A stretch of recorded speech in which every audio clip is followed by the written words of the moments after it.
तुम्हाला काय वाटतं IT-चं भविष्य काय 2026 मध्ये, की AI मुळे IT पूर्ण संपून जाईल? ह्युमन डिपेंडन्सी अजून खूप जास्त आहे. SAP is a software which handle all the companies information. Tata सारखी कंपनी ते अफोर्ड करते की चला ठीक आहे, त्यांचा प्लांटच फार मोठा आहे, ट्रान्झॅक्शन मोठं, तर ते करतील, ते अफोर्ड करतील. पण हीच गोष्ट बाकी 80% बिझनेसेस अफोर्ड नाही करणार. सो त्यामुळे त्या ठिकाणी AI किती भरेल तर तो फेल होतो. त्यामुळे अजूनही असे एवढे सगळे बिझनेसेस आहे की जिथं AI वर्क नाही करत, त्या ठिकाणी जॉब्स आहेत. समस्या काय आहे मुलांच्या, कुठे चुकतायत मुलं, कोणकोणते जॉब प्रोफाईल्स आहे की ज्याला आपण म्हणजे डिरेक्टली डेव्हलपर नाही बनू शकत, बट एंट्री करण्यासाठी कोणकोणत्या जॉब प्रोफाईल तुम्हाला योग्य वाटतात? मला तर असं वाटतं की गॅप इथं आहे की एक तर त्यांना माहितीच नाही पोझिशन्स असतात, किंवा दुसरी गोष्ट की मला पाहिजे तर मला त्याच पोझिशनचं पाहिजे, पण ती क्रॅक होत नाही आणि कोणी सांगणार नाहीये की जे गॅप आहे ती पोझिशन अंडरस्टँडिंग वरती आहे आणि तिथे आपण फोकस केला तर मला नाही वाटत कुणी जॉबलेस राहील. सर, एखाद्या मुलाला जर समजा 2026 मध्ये जॉब हवाय, मुलाला किंवा मुलीला, पॅकेज किती मिळू शकतं, सॅलरी किती असू शकते? जे IT मध्ये ज्यांना जॉब करायची इच्छा आहे, मग ते इंजिनियर असू द्या, BCA असू द्या, फार्मा असू द्या, सिव्हिल वाले असू द्या, केमिकल इंजिनियर असू द्या, कुणालाही जॉब लागू शकतो IT मध्ये. अशा मुलांनी काय प्रिपेअर केलं पाहिजे आतापासूनच? IT चा पहिला नियमच स्क्रीनिंग राऊंड आहे. सो ते प्रॉपरली आलं पाहिजे. येत नाही म्हणून बसण्यापेक्षा येण्यासाठी 10 पर्याय शोधले पाहिजे. ज्यांना 6-7 वर्ष झालेले की जे टेस्टिंग मध्ये काम करताय, मॅन्युअल किंवा ऑटोमेशन मी असं म्हणतोय, तर त्यांनी काय करावं, तुम्ही त्यांना काय सजेस्ट? कारण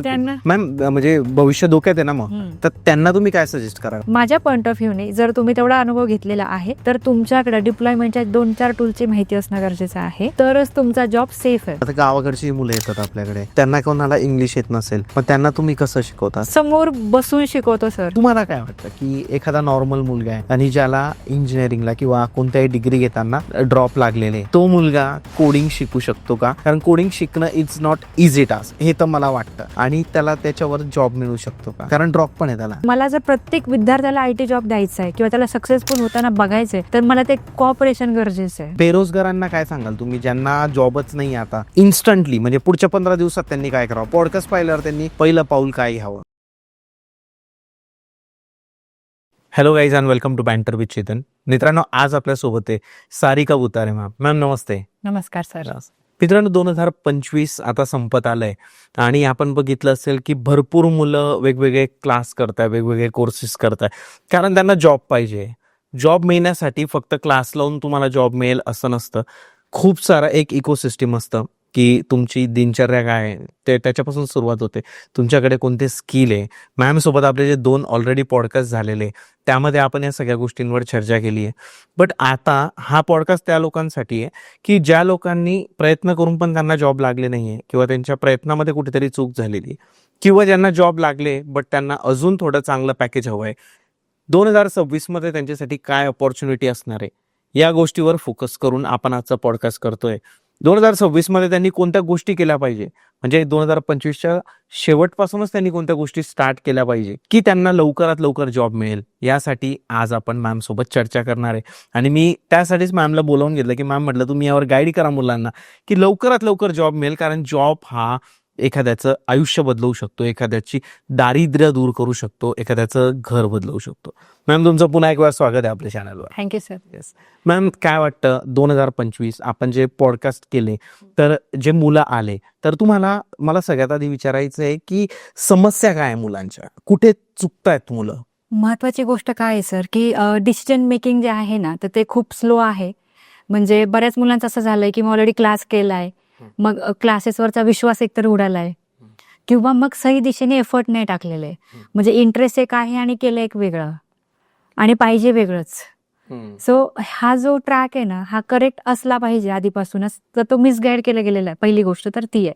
कारण बऱ्याच मुलांचं असं असतं की मी केलं फुल स्टॅक पण मला काहीच येत नाही, आणि कोर्स केलाय फुल स्टॅक कोर्स पण केला नाहीये, पण मला काहीच येत नाही.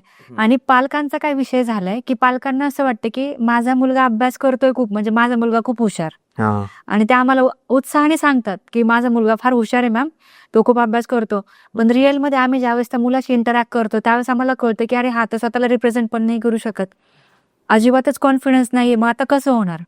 सो महत्वाचं फॅक्टर काय आहे की बरेच मुलांचं कसं होतं की करतात क्लासेस, नाही असं नाही, बट जे मेन फॅक्टर्स आहे, समजा इंट्रोडक्शन असेल स्वतःचं, कोड रिप्रेझेंटेशन असेल, प्रोजेक्ट असतील, हे खूप लॅगिंग आहे. बरोबर. आणि यामुळे कसं होतं की किती पण संधी आल्या तरी त्या क्रॅकच होत नाही. आणि मग एका लिमिट नंतर ते एक्झॉस्ट होतात की एक 10 वेळा झालं मी इंटरव्ह्यूला गेलोय आणि काहीच होत नाही, माझे मित्र तर प्लेस होऊन गेले, ते सेट झाले आणि मी असाच राहिलो.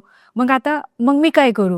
म्हणजे थोडक्यात आता गिव्हिंग अपच्या दिशेला जाणारे खूप सारी मुलं आहेत. ओके. सो माझं सगळ्यांना हेच सांगणं आहे की तुम्ही कुठलीही गोष्ट करा हा. पण मन लावून करा, म्हणजे बरोबर. आणि समजत असेल तरच करा, हा. नाहीतर तुमचा प्रिफरन्स बदला. बरोबर. कारण आयटी मध्ये प्रत्येकाला यायचंय, पण प्रत्येकाला एकच माहिती की सॉफ्टवेअर इंजिनियर, पण त्या व्यतिरिक्तही खूप सगळ्या गोष्टी असतात की ज्या की एंट्री लेवल आपल्याला पोझिशन मिळून देतात, जसं की डेटा रिलेटेड असेल, डेटा सायन्स मध्ये असेल, फार इंटरेस्टिंग ओपनिंग आहेत आणि फार जास्त डीप पण करायची गरज नाहीये. ओके. पण ही मुलांना माहितच नाही.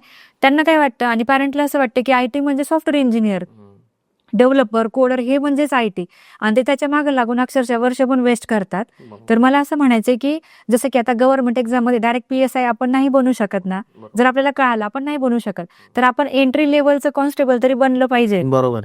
मग सुरुवात. ती स्वीकारण्याची क्षमता पाहिजे की चला मी सुरुवात करतो. हा. आणि मग त्यासाठी मला काय इझी ट्रॅक आहे तर तो ऍक्सेप्ट करून पुढे चाललं पाहिजे. काही मुलं त्यांचा प्रिफरन्सच बदलत नाही. सो कुठेतरी आपलं हे तर फिक्स आहे की आयटी जॉब करायचं, पण जर आपल्याला हायेस्ट लेवलची पोझिशन क्रॅक होत नसेल तर आपण ऍटलिस्ट एंट्री लेवलच्या पोझिशनला प्रिफरन्स दिला पाहिजे, आणि हा बदल करण्याची आता वेळ आलेली आहे. तुम्हाला काय वाटतं, हे जे एंट्री लेवल तुम्ही बोलला होता हा शब्द, तर कोणकोणते जॉब प्रोफाईल्स आहे की ज्याला आपण म्हणजे डिरेक्टली डेव्हलपर नाही बनू शकत, बट एंट्री करण्यासाठी कोणकोणत्या जॉब प्रोफाईल तुम्हाला योग्य वाटतात? समजा आता एखाद्याला डेटा सायंटिस्ट बनायचंय, पण आयडियली 12 वर्ष काम करून एखादा सायंटिस्ट बनतो, डेटाचा सायंटिस्ट, आणि ह्याची एंट्री डेटा अनोटेशनने होते. Data annotation. ओके. म्हणजे जे AI चे प्रोजेक्ट्स आहेत त्यावरती डेटा रिलेटेड एंट्रीज असतात, किंवा चेकिंग असतं, क्रॉस व्हेरिफिकेशन असतं, कन्फर्मेशन असतं. मग data can be in the form of image असेल, फाईल असेल, टेक्स्ट असेल, आणि मग यावरती मुलं पहिले 6 महिने वर्ष काम करतात आणि मग त्यांना त्यातले ऍडव्हान्स पोझिशन मिळते. ओके. आणि बऱ्याच मुलांचा गैरसमज हा आहे सर की त्यांना असं वाटतं डेटा अनोटेशन म्हणजे नॉन टेक्निकल, म्हणजे काय की ज्याला समजेल त्याच्यासाठी ते टेक्निकल आणि ज्याला कळणारच नाही त्यासाठी ते नॉन टेक्निकल. हा गैरसमज सध्या मुलांचा झालेला. बरोबर. पण जर एखाद्याला AI इंजिनियर बनायचंय, डेटा सायंटिस्ट बनायचं, त्याने सुरुवात तिथून केली पाहिजे, कारण ती प्री रिक्विजिट आहे AIML जॉबची. ओके. म्हणजे मशीन लर्निंग इंजिनियर होण्यासाठी आधी त्या मशीनला जर तुम्ही डेटा देणार आहे त्यावरती तुम्ही पहिले 1 वर्षभर काम करा, त्याला डेटा अनोटेशन म्हणायचं, आणि त्यानंतर तो करू शकतो. ओके. तर हा झाला एंट्री लेवल जॉब. बरोबर आहे. दुसरं एक्झाम्पल मी देईल. बऱ्यापैकी मुलांचं असं होतं की डायरेक्ट जावा डेव्हलपर व्हायचं, पण डेव्हलपर होण्यासाठी तुम्हाला सगळंच येणं गरजेचं आहे. बरोबर आहे. पण तुम्ही जर ज्युनियर सॉफ्टवेअर इंजिनियर झालात तर तुम्हाला छोट्या छोट्या क्वेरीज लिहायला भेटतील एसक्यूएलच्या, तुम्ही तिथून सुरू करा. हे झालं entry level job. SQL developer basic job, ही झाली एंट्री लेवल पोझिशन. पण मुलांचा गैरसमज काय झालं, मी जावाचा क्लास केला, मला जावा डेव्हलपरच पाहिजे, म्हणजे त्या ओपनिंग मध्ये तेच नाव पाहिजे. बरोबर. ते मिळेल जरूर, पण त्यासाठी तुम्हाला तो स्किल सेट आज नाही ना माहिती. मग त्यातलं तुम्हाला काय येतं, एसक्यूएल येतं, मग त्यावरती ओपनिंग घ्या, त्यावरती एंट्री करा, आणि मग पुढे हळूहळू तुम्ही शिकत राहा. कारण बऱ्याच वेळा कसं होतं की आता क्लासमध्ये 60 मुलं आहेत, त्यातले 5-6 मुलं असे की त्यांना काही शिकवायची गरज नाही. बरोबर. ते तसे सेल्फ डिसिप्लिन, त्यांचे पॅरेंट आधीपासून ते मुलं अभ्यासू आहेत, काही गरज नाही. पण बाकी मुलांनी एंट्री घेण्यावरती प्रिफरन्स केला पाहिजे. लिटरली सर मी तुम्हाला सांगू ना की मागच्या 1 वर्षामध्ये अशी कितीतरी मुलं माझ्याकडे आली ज्यांचा 1-2 वर्षाचा गॅप झालाय. म्हणजे त्यांनी इंजिनिअरिंग कम्प्लीट केलं किंवा BCA एनी डिग्री जे त्यांनी कम्प्लीट केली आणि मग गॅप पडला त्यांचा. हो, जॉबसाठी. कारण मला हेच पाहिजे, मला तेच पाहिजे. मला तर असं वाटतं की गॅप इथं आहे की एक तर त्यांना माहितीच नाही पोझिशन्स असतात, किंवा दुसरी गोष्ट की मला पाहिजे तर मला त्याच पोझिशनचं पाहिजे, पण ती क्रॅक होत नाही आणि कोणी सांगणार नाहीये. आता मी तिसरं एक्झाम्पल देते, जसं की डेटा अनालिस्ट. आता हे एक ट्रेनिंग आहे, ठीक आहे, डेटाचं अनालिसिस. आता हे करून खूप अलग अलग कंपनीमध्ये अलग अलग व्हरायटीचे जॉब असतात. हाच जॉब जर फायनान्स प्रोसेसमध्ये असेल तर फायनान्शियल अनालिस्ट हे नाव आहे. हाच जॉब जर एखाद्या बिझनेस रिलेटेड कामामध्ये असेल तर बिझनेस अनालिस्ट हे नाव आहे. ओके. आणि हाच जॉब फक्त डेटावरती असेल तर त्याला डेटा अनालिसिस असं नाव आहे. बरोबर. आणि मुलांना हे माहित नाही. मग ते म्हणतात मी हे शिकलो आणि मला हे पाहिजे. हा गॅप आहे. आणि त्याचप्रमाणे याच्यामध्ये 13 ते 14 पोझिशन्स आहेत, जे मी मागच्या शनिवारच्या सेशनमध्ये लाईव्ह शिकवलं. ओके. की ज्याच्यामध्ये रिसर्च रिलेटेड असेल किंवा कुठलेही, म्हणजे आणि कधी कधी इंडस्ट्री स्पेसिफिक पण असतं सर. समजा एखादी फार्माची कंपनी आहे, फार्माचा डेटा अलग आहे, ठीक आहे, म्हणजे होऊ शकतं की औषधांचा डेटा असेल किंवा लेबलिंग असेल, तर हा डेटा वेगळा आला, त्याचा फॉर्मॅट वेगळा आला, त्याची वेगळे अनालिस्ट असतात, मग त्या पोझिशनचं नाव वेगळं असतं. बरोबर सो मला हे म्हणायचंय की ज्या छोट्या छोट्या पोझिशन्स आहेत त्याच्यातून एंट्री घेतली पाहिजे बरोबर आहे. त्या कंपनीमध्ये, हा आणि मग त्या कंपनीमध्ये आपण स्टार्ट टू एंड फ्लो समजून घेतला पाहिजे की ते काम कसं चालतं, हा आणि त्यानंतर 1-2 वर्ष हा अनुभव घेऊन मग IT मध्ये ग्रोथ घेतली पाहिजे. कारण तुम्ही जर फ्रेशर आहे तर तुम्हाला तसे कुणी लगेच हायेस्ट पॅकेज देणार नाही. पॅकेज पण नाही देणार, तेवढी रिस्पॉन्सिबिलिटी पण नाही देणार ना नाही तुम्हाला. देणार. तुम्हाला माहितीच नाही काम कसं चालतं. एक्झॅक्टली. आणि याचा अजून एक मेन प्रॉब्लेम हा पण आहे सर की काही मुलांचं असं आहे की मग मी फेक एक्सपिरियन्स दाखवतो. हे तर खूप मोठा स्कॅमच आहे तो. हो. आणि मला म्हणजे आजच माझं एका टीचर सोबत बोलणं झालं. त्या मला स्वतः बोलल्या की मॅम हे माझ्या मनाला पटत नाही. म्हणजे की मी ॲज अ टीचर मी ही गोष्ट कसं काय करू. So I simply sed them की अगदी करेक्ट आहे की अशा गोष्टी नाही केल्या पाहिजे. जर मला त्याचं नॉलेजच नाहीये तर मी त्याच्यासाठी एखादा ब्रिज का बनवू. बरोबर तर त्यापेक्षा मी ॲज अ फ्रेशर जाते, मी एंट्री घेते, मी हळूहळू शिकते. भले मला 4 पैसे कमी मिळू द्या, माझ्या गरजा कमी ठेवल्या तर मला काही प्रॉब्लेम नाही. बरोबर पण मग मी खूप जास्त एक्सपेक्टेशन ठेवलं तर ते कळायला फारसा वेळ लागणार नाही. खरं So त्यामुळे माझं असं म्हणणं आहे की जी गॅप आहे ती पोझिशन अंडरस्टँडिंग वरती आहे, आणि तिथे आपण फोकस केला तर मला नाही वाटत कुणी जॉबलेस राहील सर. बरोबर आहे. खूप महत्वाचा मुद्दा बोलला मॅम फेक एक्सपिरियन्सचा. भरपूर अशा इन्स्टिट्यूट आहेत पुण्यामध्ये की ज्या तुम्हाला सांगतील, फोन करतील की तुमचा जर गॅप पडलाय 3 वर्षाच्या 4 वर्षाचा तर आम्ही तुम्हाला फेक एक्सपिरियन्स लावून देतो.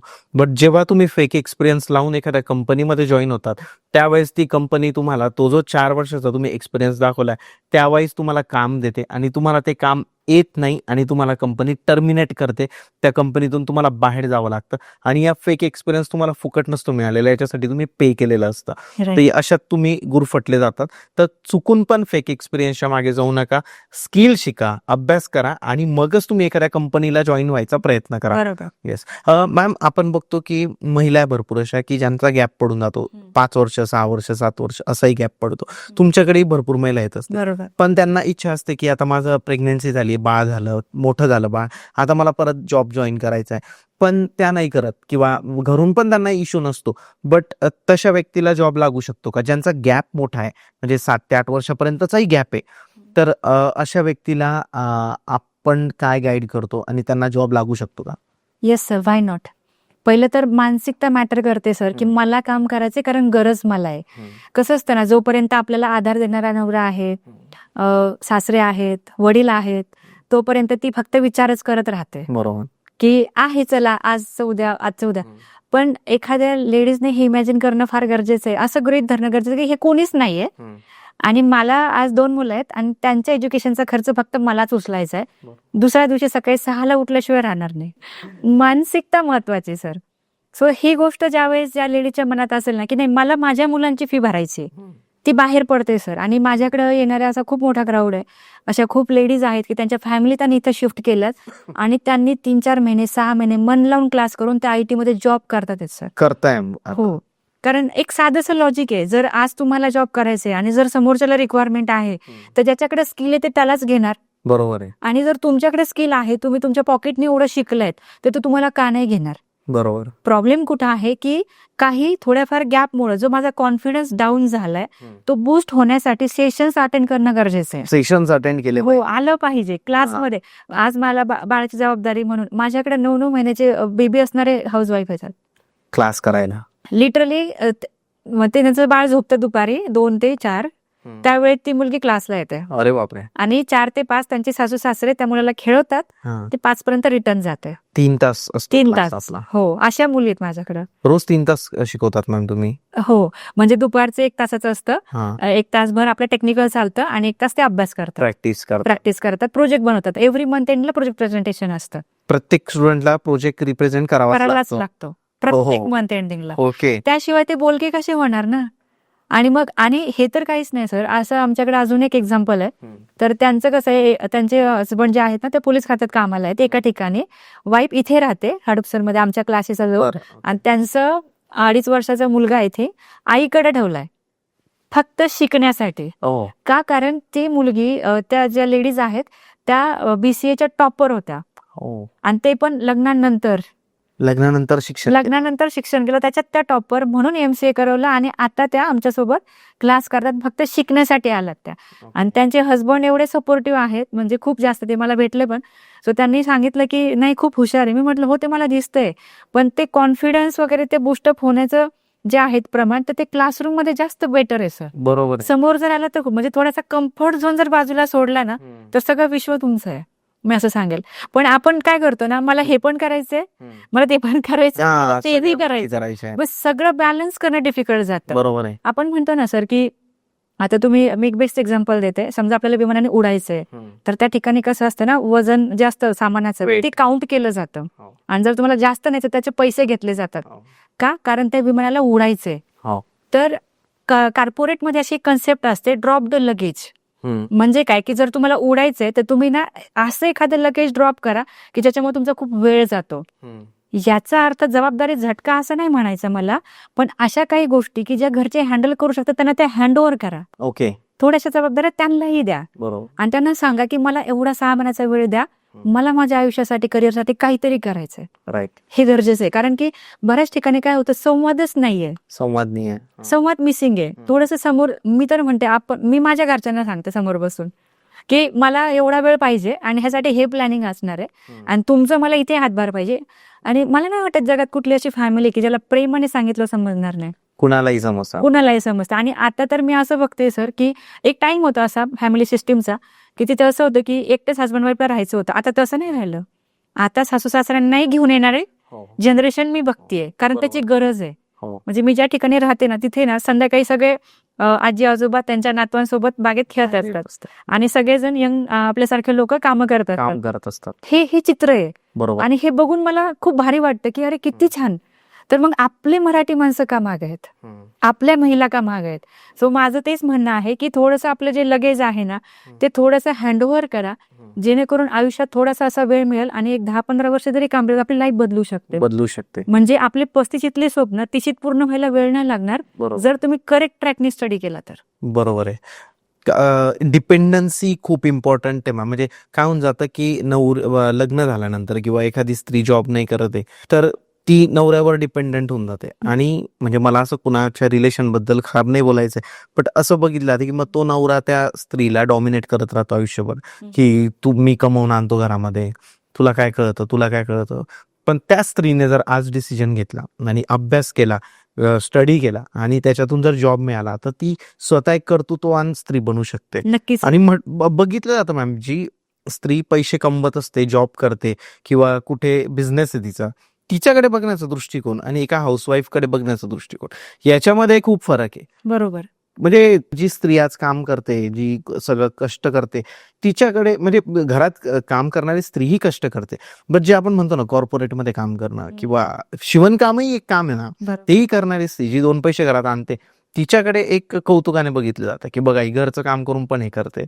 असं नाही की स्त्रीनेच घरचं काम केलं पाहिजे, पुरुषांनी केलं पाहिजे, बट एक मेंटॅलिटी आपल्या समाजाची एक्झॅक्टली. आणि पहिली गोष्ट तर सर ती तिच्या मुलांसाठी आदर्श असते की आज माझी मुलगी म्हणते की मम्मी सारखं बनायचंय. जर मी घरात असेल तर कदाचित ते तशी नाही म्हणणार, मग तिला पप्पा सारखं बनायचं असेल. पण आज ती असं म्हणते आणि आपण एज्युकेटेड आहोत किंवा आपण टेक्नॉलॉजीच्या टच मध्ये, तर ऑब्व्हियसली आपली मुलं एज्युकेट होतात. बरोबर. ते आपल्याकडे बघून त्या स्टेप्स टाकतात की जसं मी माझ्या मुलीला सांगते, मी माझं ऑफिसचं काम करते, तो अभ्यास करायचं काम कर. बरोबर. तुझं ते काम आहे, माझं हे काम आहे. मग तिला ते इझिली समजतं. पण हे तिने आधीपासून बघितलंय म्हणून ठीक आहे. पण ज्या घरामध्ये ग्लास हे हातात द्यायची सवय आहे, त्या घरात हा शिफ्ट आहे ना थोडासा डिफिकल्ट आहे. त्यामुळे मला असं म्हणायचं की थोडंसं हसबंडने सपोर्टिव्ह असलं पाहिजे, कारण ऑब्व्हियसली ती कमवून आणणार आहे तर घरासाठीच देणार आहे. बरोबर आहे. त्यामुळे थोडंसं पॉझिटिव्ह राहणं गरजेचं आहे. करेक्ट. आता तुम्ही आता एक बोलले की ग्लास पण हातात दिला जातो मुलांच्या आजकाल. खूपच जास्त केअरिंग झाले पॅरेंट्स मुलांबद्दल. शाळेमध्ये असताना मला आठवतं की शिक्षक रागवायचे आणि माझी आई तर स्कूलमध्ये यायची माझ्या आणि सांगायची की याला रागवत जा थोडं, तुम्ही अभ्यास करत नाही घरी, किंवा जे काय मी चुकत असेल घरी मग माझी आई येऊन सांगायची टीचरला. आजकाल असं झालंय की मुलाने जर घरी कंप्लेंट केली तर घरच्यांना असा राग येऊन जातो की आमच्या मुलाला कसं काय टीचर रागवले वगैरे. याच गोष्टींचा प्रॉब्लेम तुम्हाला असं वाटतंय का की जेव्हा त्यांची डिग्री कंप्लीट होते त्यानंतर जॉब लागत नाही त्यांना, तर त्यामध्ये या गोष्टींचा प्रभाव होतोय का की जास्त केअरिंग झाले पॅरेंट्स, म्हणजे पॅरेंट्सने इतकं जास्त लाडोबा करून ठेवलंय मुलांना की त्याचा त्रास होत चालला. ओव्हर पॅरेंटिंग म्हणतात सर याला, आणि हे सर्रास आहे. कारण की एक टाइम होता, एक 15 वर्षापूर्वी किंवा 20 वर्षांपूर्वी, की छोट्या छोट्या गोष्टी इझिली मिळत नव्हत्या. आता त्यावेळेसची सिच्युएशन तशी होती का त्यावेळेसची गरिबीच तेवढी होती याच्याबद्दल तर मी जास्त बोलू शकत नाही. बट आता कसं झालं ना, आता खूप इझिली ऍक्सेसिबल झालं. जसं अक्षय कुमार सरांनी मागे बोललेलं आहे की म्हणजे त्यांचं एक फेमस रील आहे, डायलॉग आहे की आताच्या पोरांना तर तुम्ही शेती करायचं पुस्तक सब्जेक्ट ठेवा, ऍग्रिकल्चरचा विषय ठेवा, नाहीतर त्यांना असं वाटेल की झोमॅटो आणि स्विगी इथून जेवण येतं. सो ओव्हर पॅरेंटिंगमुळे काय झालंय, सगळं काही हातात देण्यात आलंय आणि एफर्ट टाकायचं हे नाही राहिलं. सो मला असं म्हणायचं की एक ठराविक एज असतं मुलांचं, त्या एजमध्ये तरी इंडिपेंडेंट राहायला शिकवलं पाहिजे, थोडंसं डिटॅचमेंट पाहिजे. 2026 कडे जर बघितलं आपण तर तुम्हाला काय वाटतं आयटीचं भविष्य काय 2026 मध्ये, की एआय मुळे आयटी पूर्ण संपून जाईल? अजिबात नाही सर. एआय ना जॉब जनरेटही करतोय सर. रिपिटेटिव्ह जॉब जाणार आहे, जसं मी मागच्या पॉडकास्टमध्ये सांगितलं. पण जे जनरेटिव्ह जॉब आहेत ना ते कधी रिप्लेस होणार नाही. आणि किती मोठा एआय येऊ, कस्टमाइज ऍप्लिकेशन पूर्ण बनवू शकत नाही. आणि अजूनही इंडस्ट्रीमधली खूप मोठी डिपेंडन्सी लोक आहे, जसं की आपण मोठमोठ्या कंपन्या बघतो, जसं मगरपट्ट्यात आहे किंवा बाकी बऱ्याच ठिकाणी आहेत. मॅक्झिमम काम ही सपोर्टचे असतात, ज्याच्यामधून व्हॉइस किंवा मेल सपोर्ट असेल, मल्टिपल गोष्टी एआयने अजूनपर्यंत काही रिप्लेस केलेलं नाहीये. मी बेस्ट एक्झाम्पल तुम्हाला देईल की जसं की आता मेटा, मार्क झुकरबर्ग जगातला श्रीमंत माणूस आहे ऑलमोस्ट. तर तो बिझनेसला सर्व्हिस देतो, ऑब्व्हियसली कस्टमर त्याच्यासाठी फ्री आहे, ठीक आहे. पण आता मी ॲज अ बिझनेस ओनर जर मला त्याचा एआय नाही समजला तर it will not work for me. बरोबर. मग मी काय करणार, मी त्यांच्या कस्टमर सपोर्टवाल्याशीच बोलणार, कारण तो पैसा आहे. आज मी कस्टमर आहे, he is a business. But जर आज मला ट्रान्झॅक्शन करायचं किंवा जर ते बाउन्स झालंय तर I will not rely on AI. त्यांचा एआय मला आधी हे सांगायचा प्रयत्न करतो की जर तुम्ही अंडरस्टँडिंग आहात तर तुम्हाला एआय थ्रू प्रॉब्लेम सॉल्व्ह करून मिळेल किंवा होईल तो सॉल्व्ह. पण जर मला ती भाषाच समजत नाही किंवा मला ते डोक्यातच नाही घ्यायचं, मला पैशाचा व्यवहार आहे तर मला लोकांशीच बोलायचं, त्याच्या एक्झिक्युटिव्हशीच बोलायचं, तर त्या ठिकाणी एआय कदाचित वर्क नाही करणार. बरोबर आहे. होऊ शकतं 100 पैकी 2 कस्टमरला कळेल, बाकीच्यांना नाही कळणार. ह्युमन डिपेंडन्सी अजून खूप जास्त आहे. कारण की जसं आपण म्हणतो की पूर्ण जगभरात जे काही चाललंय जगामध्ये त्यातलं मॅक्झिमम सॉफ्टवेअरचं एक्सपोर्ट भारतातून होतं. कारण आपले भारताचे एज्युकेशन सिस्टीम हे अजूनही खूप स्ट्रॉंग आहे. प्रत्येक घरामध्ये शिक्षणाला खूप महत्व आहे आणि इथले इंजिनियर्स बेसिकली आपले महाराष्ट्रामधले अजून जास्त. तर मॅक्झिमम सॉफ्टवेअरचा हा एक्सपोर्ट बाहेरच्या देशांमध्ये करतात. सो त्यामुळे त्याची इझिली रिप्लेसमेंट होईल असं मला वाटत नाही. तुम्हाला नाही वाटत की नाही. आणि कुठले इनोव्हेशन यायला काही वर्षांचा कालावधी जातो. असं एकदमच आलं आणि झालं असं होत नाही.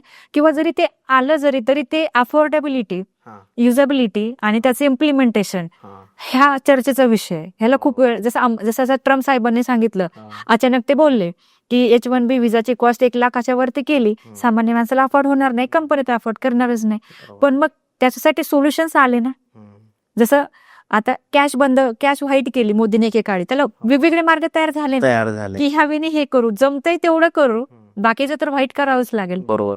त्याच वेळी एआय मार्केटमध्ये मॅक्झिमम ठिकाणी आहे, पण तरी सुद्धा अजूनपर्यंत 100% ह्युमन डिपेंडन्सी जी आहे तर ती मॅक्झिमम ठिकाणी आहेच. फार ठिकाणी ते नाहीये. कारण एआय डेव्हलप करायलाही खूप वर्ष लागतात. आणि महत्वाची गोष्ट, ते जरी एस्टॅब्लिश आहेत, समजा आता एखादं खूप भारी ऍप्लिकेशन, खूप भारी, तो अफोर्ड करण्याचा क्लास पाहिजे. म्हणजे समजा एखादी मोठी कंपनी आहे, जसं की SAPचं एक्झाम्पल देईल. SAP is a software which handle all the companies information. Tata सारखी कंपनी ते अफोर्ड करते की चला ठीक आहे, त्यांचा प्लांटच फार मोठा आहे, ट्रान्झॅक्शन मोठं, तर ते करतील, ते अफोर्ड करतील. पण हीच गोष्ट बाकी 80% बिझनेसेस अफोर्ड नाही करणार. सो त्यामुळे त्या ठिकाणी एआय किती भारी तर तो फेल होतोय. सो त्यामुळे अजूनही असे एवढे सगळे बिझनेसेस आहे की जिथं एआय वर्क नाही करत, त्या ठिकाणी जॉब्स आहेत. इस्राणी सर आहे मॅम, तर ते आले होते पॉडकास्टला आपल्या. Real estate with Chetan channel आहे आपलं, त्याच्यावर पॉडकास्ट सरांचा. ही इज अ म्हणजे रिअल इस्टेट एक्सपर्ट आहे, खूप चांगलं त्यांचं आहे. त्यांना पण मी सेम प्रश्न विचारला होता की एआय बद्दल विचारलं होतं, तर ही सेड की AI will exponentially job generate करणार आहे आयटी साठी. जनरेट कर म्हणजे इतके जास्त जॉब जनरेट करेल की तुम्ही इमॅजिन पण नाही करू शकत. कारण एआय जर डेव्हलप होते तर ते डेव्हलप करण्यासाठी तर माणूसच लागणार आहे ना. एक्झॅक्टली, असा विषय. एक्झॅक्टली. मग त्यासाठीच तर आता एआय वर्क होतं पहिलं तर डेटावरती. बरोबर. दुसरं आहे त्यासाठी कोडिंग लँग्वेज लागते. आणि तिसरं आहे machines. It will run on machine. बरोबर. सो ह्या 3 गोष्टींचं कॉम्बिनेशन आहे. बरोबर. ह्या गोष्टी ज्याला येतात तो त्याच्यावरती वर्क करेल आणि तो बेटर पॅकेज कमेल. म्हणजे काय की फार लोअर लेवलचे जॉब कधी रिप्लेस होणार नाही, फार हायर लेवलचे नाही होणार.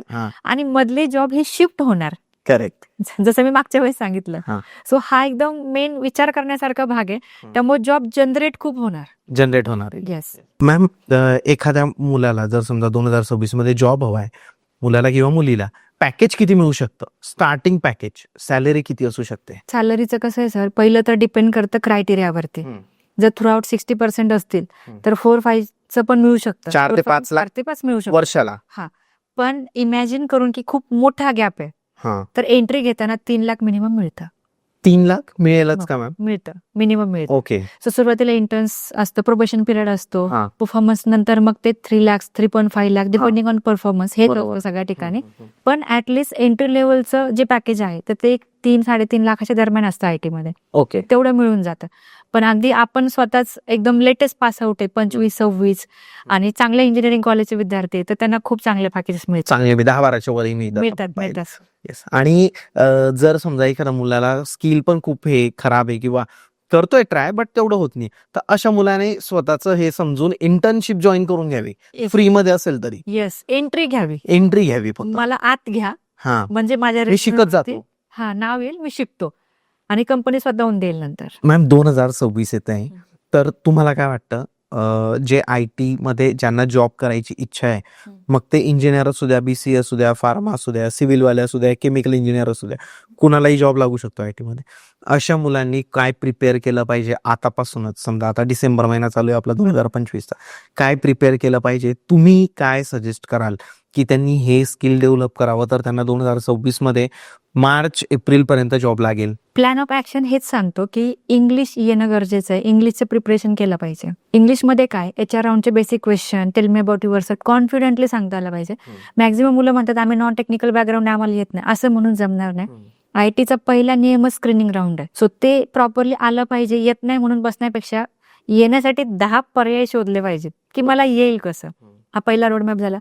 दुसरं झालं, कोडिंगची प्रॅक्टिस केली पाहिजे. म्हणजे काय की काही मुलं काय करतात सर, ऑनलाईन मध्ये लय सर्टिफिकेशन्स करतात पण येत काहीच नाही. तो रेझ्युमे गच्च भरलाय पण विचारलं तर काही नाही. मी तर म्हणेल एकच लँग्वेज शिका, पण एवढी भारी शिका की तेच कोड लॅपटॉपची स्क्रीन शेअर करून सांगता यायला पाहिजे अर्धा तास. तर आणि तरच ऍड करा त्याच्यात. ही गोष्ट आहे. त्यानंतर ऍप्टिट्यूड टेस्ट, अगदी पहिलीचं गणित विचारलं म्हणून मग मला नाही करायचं बाबा सॉल्व, ह्यापेक्षा ऍप्टिट्यूड टेस्टची तयारी करा, टेक्निकलमध्ये किंवा मॅथमॅटिकल रिलेटेड असेल, हे सगळं करा. त्याशिवाय होत नाही. कारण की काही काही चांगल्या कंपन्या आहेत, जसे SB रोडच्या खूप चांगल्या काही काही कंपन्या आहेत ज्यांचा आमच्यासोबत टायप आहे, तर त्यांचा पहिला राऊंड ऍप्टिट्यूडच असतो, त्याशिवाय ते पुढचे 2 राऊंड घेणारच नाही. मग असं म्हणता कामा नाही की मी सगळं केलं आणि हे राहिलं. त्यापेक्षा ऍप्टिट्यूडची तयारी करणं गरजेचं आहे. आणि त्यानंतर ग्रुप डिस्कशन, म्हणजे काय की 4 लोकांमध्ये बसून अननोन टॉपिक बद्दल किंवा लेटेस्ट टॉपिक बद्दल बोलणं, जसं करंट अफेअर्स असेल किंवा AI बद्दल बोलणं असेल, जसं आता आपण चर्चा केली. बरोबर. तर हे सगळं तिथे ना नॉनस्टॉप अगदी एक 15 मिनिटं बोलता यायला पाहिजे इंग्लिशमधून. तर हा एक प्लॅन ऑफ ऍक्शन ठेवला पाहिजे. एक 4 फॅक्टरवरती जर वर्क केलं तर होतं. त्यानंतर रेझ्युमे प्रॉपर पाहिजे, प्रेझेंटेशन प्रॉपर पाहिजे. माझ्याकडे जे कपडे तेच घालून गेले तर समोरचा नाही हे करणार, पण त्यासाठी प्रिपरेशन करणं गरजेचं आहे. कारण प्रत्येकाचा एक बेस्ट फ्रेंड असतो, तो त्याला सगळं प्रोव्हाइड करतो त्या पर्टिक्युलर एज मध्ये, की चला ठीक आहे माझा मित्र आहे, त्याकडून मी अरेंज करतो. तर हे करणं गरजेचं आहे. एखादी चांगली फाईल घेऊन त्याच्यात तो रेझ्युमे 2-3 नाही का कॉपीज त्याच्यात कॅरी करणं गरजेचं आहे. तर हे छोट्या छोट्या गोष्टी करणं गरजेचं आहे, कारण त्याशिवाय IT मध्ये होत नाही. हेच तर प्रोफेशनलिझम आहे जे समोरच्या कंपनी बघतात. बरोबर आहे. आणि त्यानंतर सिच्युएशन हँडलिंग वरती प्रिपरेशन पाहिजे. म्हणजे कसं मॅम सिच्युएशन? आता समजा एखाद्याचा गॅपच आहे, तो ड्रॉप आउट आहे, त्याला 10 कंपन्या भेटल्या तर त्यातल्या 8 नाहीच म्हणणार आहेत, पण जे 2 हो म्हणणार आहेत ना, तर त्यांना पटवून देता आलं पाहिजे की माझा गॅप का पडला आणि आता माझा प्लॅन ए फक्त प्लॅन एच आहे, माझ्याकडे कुठलाही प्लॅन बी नाहीये. ओके. मग जर ते पटवून नाही दिलं तर ते तुम्हाला का घेतील? बरोबर. सो मग हे गरजेचं आहे. कारण काय झालं ना सर, म्हणजे आता कदाचित या सेंटेन्समुळे थोडंसं वाटू शकतं पब्लिकला की मॅडम मोटिवेशन द्यायला आलात की डिमोटिवेट करायला आलात. पण खरं तर मी काही दिवसांपूर्वी ना, सगळ्यांना माहिती आहे सोनू शर्मा खूप बेस्ट आहेत मोटिवेशन मध्ये, स्पीकर आहे, सगळ्यात बेस्ट आपण म्हणू शकतो. मी अटेंड केला मॅम त्यांचा इव्हेंट पुण्यामध्ये. सिरियसली. सो ते काय म्हणतात, ऑब्व्हियसली ते पण बिझनेस कोचिंग मध्ये आहे, तसं आम्ही IT च्या कोचिंग मध्ये आहोत. सो ते काय, त्यांचं एक वाक्य स्पेसिफिकली, हे त्यांचं वाक्य आहे, माझं नाही.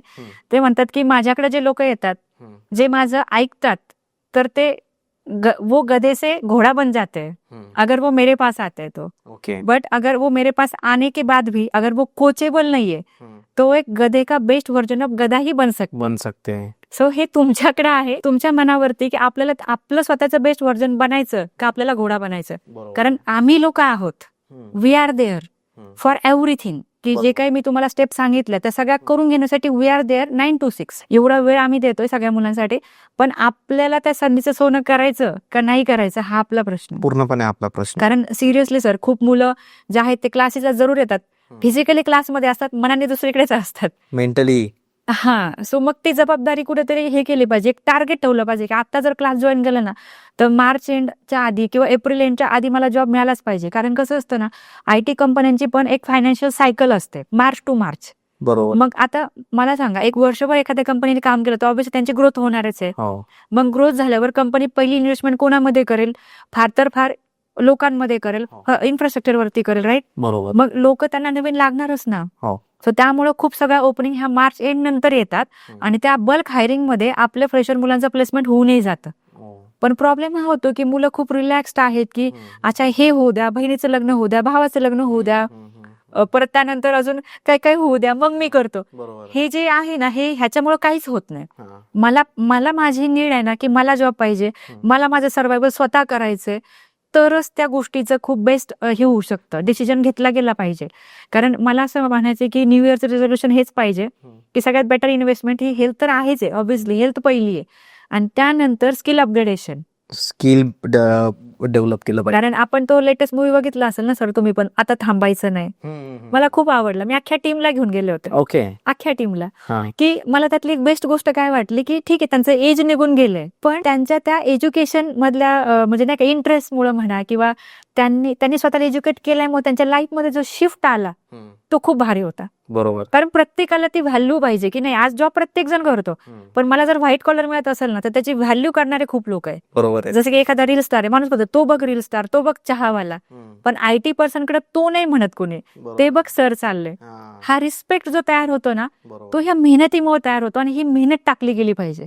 बऱ्यापैकी मुलं खूप म्हणजे टाइम वेस्ट करतात, तर तसं न करता ऍटलिस्ट न्यू इयर नंतर जरी क्लास करताय किंवा आता जरी तुम्ही प्लॅन करताय, डेडिकेटेडली मेहनत टाकलीच पाहिजे.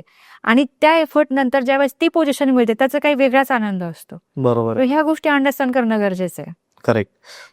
टेस्टिंगचा जर फ्युचर पाहिलं तर एक मॅन्युअल टेस्टिंग येते, एक ऑटोमेशन टेस्टिंग येते. मॅन्युअल टेस्टिंगचे जॉब आहेत का अजून पण मार्केटमध्ये? नाही सर, नाहीच आहे. नाहीच, संपलंय, मार्केट संपलंय. म्हणजे कुणी जर मॅन्युअल टेस्टिंगचा क्लास करायचा विचार करत असेल तर नाही सर, करू पण नका, तुम्ही असं सांगा. नाही, करूच नका, कारण त्याचा ड्रास्टिक शिफ्ट आलाय. म्हणजे ऑटोमेशन टेस्टिंग आले त्यामुळे बऱ्यापैकी ओपनिंग कट डाऊन झाल्यात, आणि त्या ओपनिंग सुद्धा प्रोडक्ट मॅनेजर ह्या पोझिशनसाठी शिफ्ट झाल्यात. Product manager, yes. म्हणजे काय की तुम्ही क्लायंटकडून रिक्वायरमेंट तुम्हीच घ्या आणि तुम्हीच क्रॉस चेक करा की ऍज पर रिक्वायरमेंट बनलंय का, दॅट्स इट. सो ह्या शिफ्ट आल्यामुळं तिथं जास्तीत जास्त जी आधी गरज होती, कारण पहिलं कसं ISTQ सर्टिफिकेशन होतं आणि मग ते तुमचं झालं की तुम्हाला जॉब मिळून जायचा. आता ते सर्टिफिकेशनची काही व्हॅल्यू नाही, कारण मॅन्युअल टेस्टिंगची काही किंमत नाही राहिलेली. ऑटोमेशन मध्ये फार तर फार थोडंफार आहे, पण तरी सुद्धा मग RPA सारखे टूल आल्यामुळे तेही ऑटोमेट झालंय. सो म्हणजे तुम्हाला असं वाटतं मॅम टेस्टिंगचं फ्युचर थोडं खराब आहे हो, ऍज कम्पेअर टू बाकी हे बघितलं तर? माझ्या point of view sir, testing मध्ये सुद्धा आता तुम्ही जर वर बघितलं ना तरी सुद्धा ऑटोमेशन टेस्टिंगला कोर जावा करावंच लागतं. RPA साठी कोडिंग लँग्वेज माहितीच पाहिजे. मग एवढं जर आहे आणि जर जॉबची सिक्युरिटी नाही तर मला असं वाटतं डेव्हलपमेंटच करा ना. ओके. कारण डेव्हलपमेंटची रिप्लेसमेंट होऊच शकत नाही. बरोबर. सो आपण ऍटलिस्ट मग त्याच्यामध्ये पण तुम्ही front end, back end, database ह्याच्यामध्ये तुम्ही जाऊ शकता की ज्याच्यात रिप्लेसमेंट नाहीये, पण अशा जॉबला प्रेफरन्स नका देऊ ज्याची रिप्लेसमेंट आहे. कारण जॉब ही जनरेटिव्ह पाहिजे, जसं आपण थोड्या वेळपूर्वी आपलं बोलणं झालं. डेटा सायन्स असेल किंवा फुल डेव्हलपमेंट असेल, क्लाउड असेल, यांची रिप्लेसमेंट होऊ शकत नाही. हे बॅकबोन आहेत कुठल्याही प्रोजेक्टचे. मग अशी तुम्ही फील्ड निवडून मग पुढे गेलं पाहिजे. नाहीतर हा तुझी रिप्लेसमेंट आली बाबा तुझा असं करण्यापेक्षा आता मग ह्याच्यामध्ये ग्रोथ आहे, मग तू इकडे ये, हे पाहिजे, हे गरजेचं आहे. म्हणजे मॅम आता जर समजा काही मुलं मुली असतील ज्यांना 6-7 वर्ष झालेले की जे टेस्टिंग मध्ये काम करताय, मॅन्युअल किंवा ऑटोमेशन मी असं म्हणतोय, तर त्यांनी काय करावं, तुम्ही त्यांना काय सजेस्ट? कारण मॅम म्हणजे भविष्य धोक्यात आहे ना, मग जर डेंजर आहे की टेस्टिंग संपायवरच आहे, तर त्यांना तुम्ही काय सजेस्ट कराल? राईट. आता सर आपण जर थोडा एक्सपिरियन्सचा विचार जर केला ना, तर एक्सपिरियन्स मध्ये कसं असतं की आता एक चार्ट आहे बघा, जसं की तुम्हाला आठवत असं सर केमिस्ट्रीचा एक चार्ट होता, त्याच्यात मध्ये सगळं असं इलेमेंट होते, बरोबर. तसंच IT मध्ये डेव्हलपमेंटचे मल्टिपल आपण म्हणू शकतो सॉफ्टवेअर्स आहे, टेस्टिंगचे मल्टिपल आहेत, क्लाउडचे आहेत, डिप्लॉयमेंट असे मल्टिपल असतात. माझ्या पॉईंट ऑफ व्ह्यूने जर तुम्ही तेवढा अनुभव घेतलेला आहे तर तुमच्याकडे डिप्लॉयमेंटच्या 2-4 टूलची माहिती असणं गरजेचं आहे. माझ्या माहितीप्रमाणे तुम्हाला डेव्हलपमेंटचे 2-3 टूल माहिती असणार तरच तुमचा जॉब सेफ आहे. ते दोन्ही टूल माहिती तर येस, मॅक्झिमम. म्हणजे आज तुम्ही टेस्टिंग करताय, तुम्ही सेलेनियम वापरताय, तुम्हाला अजून एखादं माहिती पाहिजे. आज तुम्ही डिप्लॉयमेंट करताय, तुम्हाला जेनकिन्स माहिती आहे, तुम्हाला अजून एखादं माहिती पाहिजे किंवा ते तेवढं तरी माहिती पाहिजे, कारण तुम्हाला कोणी रिप्लेस नाही करू शकणार. बरोबर. सो तो जो टेबल आहे ज्याच्यामध्ये मल्टिपल गोष्ट, कारण एकच असतं ना सर, एखाद्याला 8 वर्ष एक्सपिरियन्स म्हणजे तो त्या लेवलच्या कंपनीत असतो, तिथे ते टूल वापरले जातात. सो त्यांनी मग तिथलं अपग्रेडेशन करून मग पुढे जाणं गरजेचं आहे. बरोबर आहे. नाहीतर मग ते पुन्हा डेव्हलपमेंटला यायला त्यांना आणि जड जातं, इथून शून्यापासून सुरू करावं लागतं. त्यापेक्षा त्या लेवलचे टूल्स शिकून मग ते नेक्स्ट लेवलला जाऊ शकतात. असं हे एक्सपिरियन्ससाठी झालं. पण मी फ्रेशरला सॉफ्टवेअर टेस्टिंग कधीही रिकमेंड नाही करणार. माझं recommendation development, data science, cloud, जिथून एंट्री मिळणं सोपं आहे. माझं म्हणजे आमचं काम सर हेच आहे की तुम्ही एंट्री घ्या, कारण आता सिच्युएशन तशी नाही राहिलेली. कारण कॅम्पसमधून सुद्धा कितीतरी मुलं सिलेक्ट होतात पण जॉईनिंगच येत नाही त्यांना. वर्ष 6 महिने, कधी कधी असं वाटतं कंपन्या फक्त फॉर्मॅलिटी करायला गेल्या तिथे, की पोरांना फक्त सेक ऑफ हॅपीनेस दिलाय की झाला बाबा ड्राईव्ह, पण त्या ड्राईव्ह मधून त्या मुलाला जॉईनिंग मिळालं का, त्याला पगार सुरू झालाय का, हे नाही होते ना, तर त्याचा काहीच अर्थ नाहीये. सो त्यापेक्षा एक ना एक मिनिट महत्वाचं आहे. तर ऑनगोईंग स्टुडंट आहेत तर त्यांनी इंटर्नशिप ऍटलिस्ट स्वीकारून पुढे गेलं पाहिजे. पण सगळं संपल्यानंतर मग मी बघतो खूप वाईट अवस्था आहे. पोरांना राहायचे खायचे पैसे शिल्लक राहत नाही सर. एक 4-5 महिने पुण्यात राहायचं खायचं त्यांचं बजेट असतं, त्यानंतर लिटरली बोरा बिस्तरा घेऊन गावाला जातात. आणि IT कंपन्या गावाला नाही आहेत, पुणे मुंबई सारख्या ठिकाणी. तर त्यामुळे ज्या वेळेस आपण क्लासेस जॉईन करतो, एक 4-6 महिने सिरियस राहून जर अभ्यास केला तरच पटकन प्लेसमेंट होतं. होऊन जात आणि त्याच्या चॉईसेस करत बसलो तर मग हा प्रॉब्लेम येतो. बरोबर. घरचे परत म्हणतात की अरे झाले ना 6 महिने अजून कसं नाही, पण हा घरच्यांना सांगतच नाही, तेव्हा फॉर मी ऍक्सेप्ट करत नाही. आणि महत्वाचा गैरसमज काय सर, की बाहेरूनच बघून ही कंपनी नको, अशी पण खूप मुलं आहेत. की एखादी कंपनी छोटी असते त्याच्यामध्ये जातात, म्हणजे एखादी अपार्टमेंट मध्ये पण कंपनी. मोठ्या मोठ्याचा विषय ओके. नाही. म्हणजे कसं की समजा गेल्या सिक्युरिटी गार्डला विचारलंय ती कंपनी कशी, तो काय सांगणार. त्याला काय माहिती. मागच्या वीकची गोष्ट आहे सर, काही मुलं उशिरा पोहोचले, त्यांना गेटमधून आत नाही घेतलं आणि ते आमच्या टीमला सांगतात की कंपनीने आत नाही घेतलं. आता हा माइंड सेट करेक्ट आहे एकच. डिसिप्लिन पाहिजे तुमच्यामध्ये. तुम्हाला छोट्या गोष्टी सर, छोट्या गोष्टी म्हणजे लिटरली काही आता तुम्हाला पण जनरली माहिती की मी एव्हरी शनिवारी पर्सनॅलिटी डेव्हलपमेंट सेशन घेतेच. मी सगळ्या गोष्टी क्लिअर करते आणि मी महिन्यातून 4 वेळा घेते आणि त्याच गोष्टी रिपीटेड घेते. तरी सुद्धा आमच्या क्लासचे मुलं काही मला आता सांगायला वाईट वाटतंय, लिटरली येलो कलरचा टॉप स्लीपर्स घालून इंटरव्ह्यूला गेले होते. एचआरनी झापला आमच्या टीमला. बरोबर आहे ना. खूप रागवले ते की तुमच्या स्टुडंटमध्ये प्रोफेशनलिझमच नाहीये. They are not at all professional. एक मुलगी एचआरला काय बोलली सर, म्हणजे जेन्युअनली त्यांनी विचारलं की do you feel nervous, so what she said की I am feeling nervous because of your facial expressions. एचआरला असं बोलले. आणि she was my student attending my all the lectures. आता तुम्ही बोला सर काय केलं पाहिजे. प्रॅक्टिकली जर बघितलं तर सगळे म्हणजे मॅच्युअर मुलं आहेत, डिग्री होल्डर्स आहेत. त्यामुळे मला पुन्हा सांगावं लागतं की पॅरेंटनी आलं पाहिजे क्लासेसला, त्यांच्या मुलाचा पर्सनल फीडबॅक घेतला पाहिजे. कारण पॅरेंट एकमेव गोष्ट असे की ज्यांच्यामुळे मुलं लवकर प्लेस होऊ शकतात. कारण पॅरेंटला मला असं वाटतं मुलं एक दाखवतात की आम्ही खूप अभ्यास करतो, आम्ही क्लासला जातो, पण क्लासला येऊन आम्हाला पण दाखवतात की आम्ही क्लासमध्ये पण इंटरव्ह्यू मध्ये काय वेगळीच काहीतरी करून येतात. आणि इतकं कॅज्युअल अप्रोच आहे सध्या पुढची ओपनिंग. अरे कसं काय, तुम्ही या तर सेशन मध्ये बसा, शिका, ही गरजेचं आहे. म्हणजे जसं की सोनू शर्मा सर म्हणतात की you have to be coachable first, की मला कोचिंग द्यायचं असेल तर कोचिंग घेणाऱ्याची मानसिकता पाहिजे की मला शिकायचं. शिकण्याची मानसिकता पाहिजे. You are not a student, don't come to Puneri pattern. बरोबर. जर तुम्हाला शिकायचंय, तुम्हाला काहीतरी बनायचंय, you just come and observe, you just come and learn. बरोबर आहे. तुम्हाला स्टुडंटच बनावं लागेल. यू कांट से की माझं लर्निंग झालंय कॉलेजमध्ये. This is not just the classes.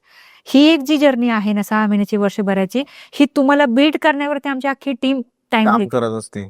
आणि खरंच खूप आशा ठेवून आमची टीम काम करते की ह्या मुलाचं प्लेसमेंट होईल. आणि ज्या मोमेंटला तो मुलगा असं काहीतरी पुढे करतो ना, खूप वाईट वाटतं. खूप वाईट वाटतं की अरे हे काय चाललंय. आता गावाकडची मुलं येतात आपल्याकडे, त्यांना कोणाला इंग्लिश येत नसेल, पण त्यांना तुम्ही कसं शिकवता? समोर बसून शिकवतो सर. इंग्लिश शिकवता तुम्ही? आजच आज 1 डिसेंबर आहे, राईट.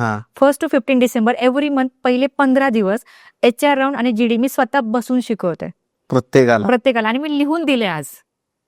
मी लिहून दिले की thank you for giving me this opportunity to introduce myself. आणि सरप्राइझिंगली आता हा जोकचा पार्ट आहे सर. मी माझ्या मुलीला आज दुपारी घेऊन आले स्कूलमधून. मी तिला येता येताच सांगितलं, मला सवय, तिला माझा दिनक्रम सांगायची. मी तिला म्हटलं की माझी इंट्रो शिकवलं. पण हे तर माझ्या स्कूलमध्ये शिकवलं, तुमच्या क्लासची मुलं तर मोठे आहेत. मी म्हटलं हो ते मोठे आहेत, पण त्यांना त्याची गरज आहे. त्यांना त्याची गरज आहे, कारण या गोष्टी आपल्या शाळेत नव्हतं शिकवलं गेलं, how to introduce to your. हा, पण ते कॉन्व्हेंटच्या शाळेत थोडंफार असतं, आपल्या शाळेत ते नव्हतं. सो इथपासून गोष्टी आहेत की तुम्हाला इंग्लिश येत नाही ना, काही प्रॉब्लेम नाही, तुम्ही शिकण्याची क्षमता ठेवा, आम्ही तुम्हाला शिकवतो.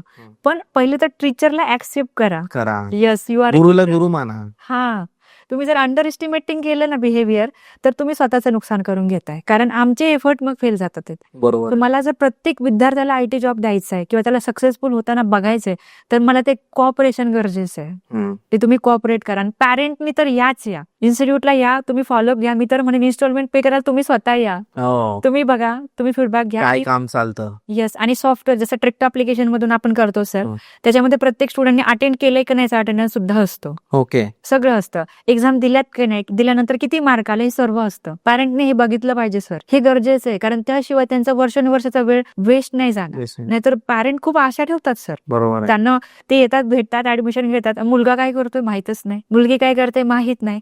हे सगळं क्लासच्या स्टाफ कडून माहिती करून घेणं गरजेचं आहे, तेव्हा कुठे आपल्या प्रयत्नांना यश येईल सर. मला वाटतं मॅम तुम्ही एकट्या अशा आहे की ज्या म्हणतात पॅरेंट्सला की तुम्ही पहिले या, तुम्ही ऍडमिशन करा मुलाची. एकटं मुलांना पाठवण्यापेक्षा तुम्ही या, तुम्ही वातावरण बघा. जेव्हा फीस भरायची वेळ येते इन्स्टॉलमेंटची, तेव्हाही तुम्ही या आणि तुम्हीच फीस भरा. तुमच्या मुलाचा प्रोग्रेस बघा, त्यानंतरच तुम्ही गोष्टी जज करू शकता. बरोबर.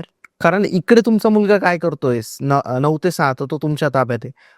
जर आला तर क्लासला, काही काही मुलं येत पण नाही, पण तरी तुमचे फोन जात असतील घरी. बरोबर. 6 नंतर तो पार्ट्या करतोय की गर्लफ्रेंड सोबत बाहेर जातोय, ते तुम्हाला माहित नसतं.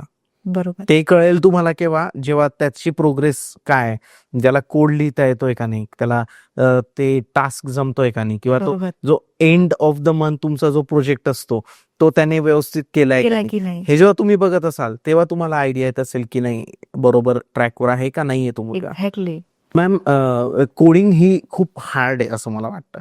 आता मी कम्प्युटर इंजिनियर आहे, बट मी नाही केलं कोडिंग कधी लाईफमध्ये, मी वेगळ्या फील्डमध्ये गेलो. बट तुम्हाला काय वाटतं की एखादा नॉर्मल मुलगा आहे आणि ज्याला इंजिनिअरिंगला किंवा कोणत्याही डिग्री घेताना ड्रॉप लागलेले, तो मुलगा कोडिंग शिकू शकतो का? आणि कोडिंग तुम्ही कसं शिकवतात त्याला कोडिंग? कारण कोडिंग शिकणं इज नॉट इझी टास्क, हे तर मला वाटतं. आणि त्याला त्याच्यावर जॉब मिळू शकतो का? कारण ड्रॉप पण आहे, त्याला एक सिच्युएशन क्रिएट केली मी. एखादी लँग्वेज किंवा एखादी सवय ही लागायला 21 दिवसाचा वेळ लागतो. ओके.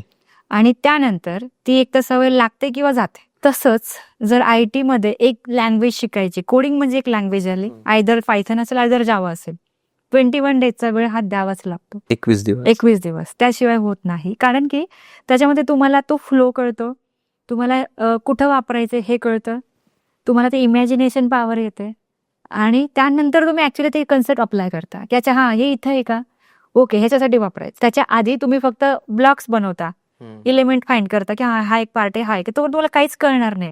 जसं की मेकॅनिकल इंजिनियर आहे, त्याला गिअर, शाफ्ट, गाडी सगळं बघायची सवय आहे, तो इमॅजिन करू शकत नाही कारण त्याला ते दिसतंय. पण IT मध्ये सगळं इमॅजिनेशन वरती चालतं की हा व्हेरिएबल इथं लिहिला, हा व्हेरिएबल आहे, पण तो कुठे आहे, हवेत आहे. मग हे सगळं थॉट प्रोसेस किंवा हे अभ्यासाची जी मेथड आहे ही समजायला 21 डेज लागतात. दुसरी गोष्ट, 21 डेज मध्ये आपल्याला काय करायचंय की टीचर जी स्क्रीन शेअरिंग करून तुम्हाला जे कोड एक्सप्लेन करतात त्याची प्रॅक्टिस करत राहायचंय. कारण आपल्याला टायपिंग जमलं पाहिजे. काही मुलं अजूनही की शोधतात कीबोर्डच्या, आणि बऱ्याच कंपन्यांमध्ये टायपिंग टेस्ट सुद्धा असते सर.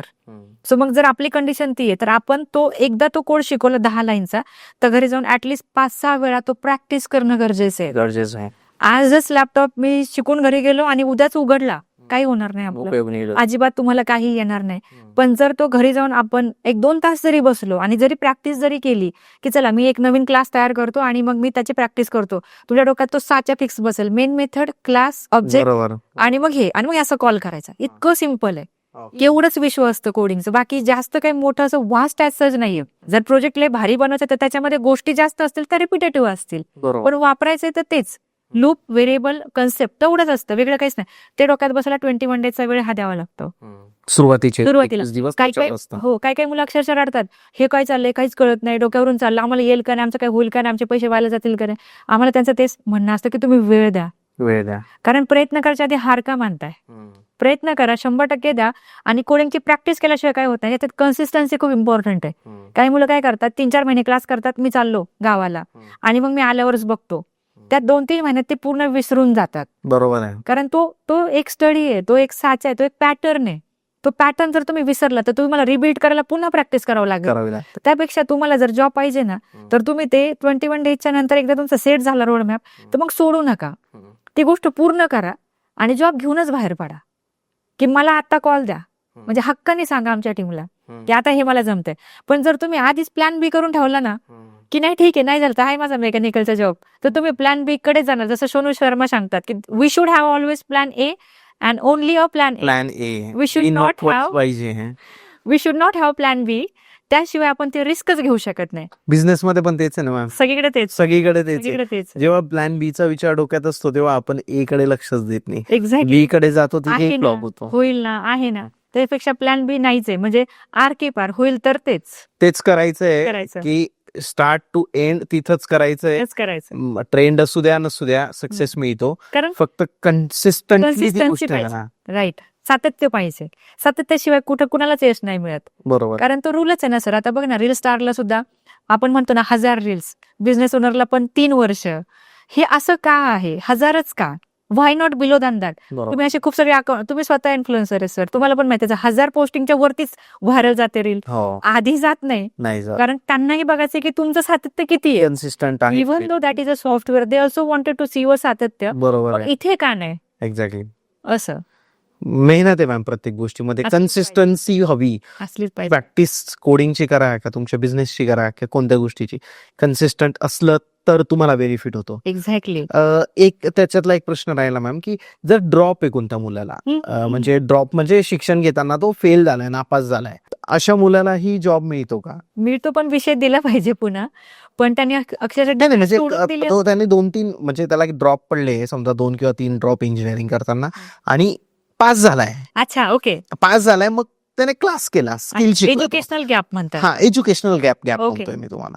आणि नंतर मग त्याने क्लास केला, तर कंपनी अशा मुलाकडे कसं बघते की अरे याला तर ड्रॉप होता, मग याला घ्यायचं नाही, म्हणजे नापास होता हा मुलगा, ओके. मग याला घ्यायचं नाही, असं होतं. आता काही कंपन्या आहे सर, त्यांचा क्रायटेरिया आहे टॉप कंपन्या, कारण त्यांचा ब्रँड मोठा आहे. ते म्हणणार 60 अबो द्या, तिथे जाऊ नाही शकत. पण अशाही खूप स्टार्टअप्स आणि मिड लेवल आहेत की जे फक्त स्किल बघतात. जसं आमच्याकडे ज्या हायरिंगला कंपन्या येतात, तिथं मॅक्झिमम कंपन्यांमध्ये आम्ही इंटरव्ह्यू डायरेक्ट अरेंज करतो. म्हणजे काय की क्रायटेरिया नाही मॅटर करत, स्किल बघा.